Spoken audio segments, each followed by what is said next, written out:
پورا سال کھانا کھانے میں وہ لطف حاصل نہیں ہوتا جو روزہ دار کو افطاری کے وقت میسر ہوتا ہے.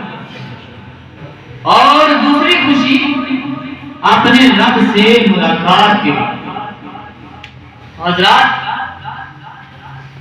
اللہ عز و جل کا کروڑ احسان ہے کہ اس نے ہمیں ماہ رمضان مبارک جیسی عظیم الشان نعمت سے سرفراز فرمایا ہے.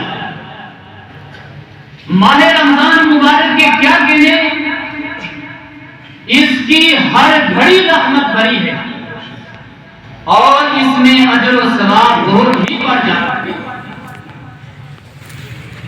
یعنی نفل کا ثواب فرض کے برابر اور ایک فرض کا ثواب 70 گنا کر دیا جاتا ہے. اور اس ماہ مبارک میں روزہ دار کا سونا بھی عبادت میں شمار کیا جاتا ہے. عرش اٹھانے والے فرشتے روزہ داروں کی دعا پر آمین کہتے ہیں. ایک اور حدیث پاک میں ہے کہ دریا کی مچھلیاں افطاری تک روزہ دار کے لیے دعائیں مغفرت کرتی رہتی ہیں. اور حضرات، روزہ باطنی عبادت ہے، یعنی ہمارے بتائے بغیر کسی کو یہ علم نہیں ہو سکتا کہ ہمیں روزہ ہے. اور اللہ عز و جل باطنی عبادت کو ہی پسند فرماتا ہے. جو پیچھے رات بیٹھے آنے کی تشریف میں ابھی جگہ خالی ہے. اور اس ماہ مقدس کی ایک شان کہ اللہ تبارک و تعالی نے اس ماہ پاک میں اپنا پاک قرآن کریم نازل فرمایا. اللہ تبارک و تعالی قرآن کریم میں ارشاد فرماتا ہے کہ رمضان مبارک کا وہ مہینہ جس میں قرآن پاک کا نزول ہوا، جس میں لوگوں کے لیے ہدایت، رہنمائی اور فیصلے کی روشن باتیں ہیں، تو بس تم میں سے جو کوئی یہ مہینہ پائے، یعنی ماہ رمضان مبارک کا مہینہ پائے، تو اس کے روزے ضرور رکھے.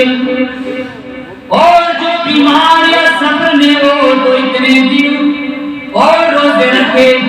اللہ تبارک و تعالی تم پر آسانی چاہتا ہے، تم پر دشواری نہیں چاہتا، اس لیے تم اس کی گنتی پوری کرو، اس لیے کہ اس نے تمہیں ہدایت دی تاکہ تم شکر گزار ہو جاؤ.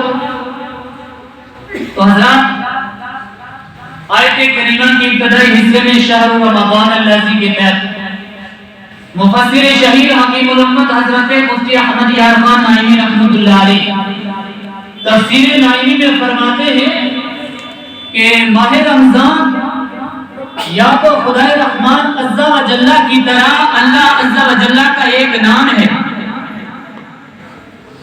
جیسے مسجد کعبہ کو اللہ عز و جل کا گھر کہتے ہیں، اس لیے کہ وہاں پر اللہ عز و جل ہی کے کام ہوتے ہیں. اور ماہ رمضان مبارک کو اللہ عز و جل کا مہینہ اسی لیے کہتے ہیں کہ اس میں بھی اللہ عز و جل ہی کے کام ہوتے ہیں. جیسے روزہ، تراویح وغیرہ. اور جو روزہ دار روزہ رکھ کر اپنی جائز تجارت کرتے ہیں، نوکریاں کرتے ہیں، یہ بھی عبادت کے کام ہی قرار پاتے ہیں. رمضان موسم خریف کی بارش کو کہتے ہیں، جو زمین کو دھل دیتی ہے اور ربی کی فصل خوب ہوتی ہے. اسی طرح ماہ رمضان مبارک دل کے غرض و غبار کو صاف کرتا ہے اور اعمال کی کھیتی کو ہرا بھرا کرتا ہے.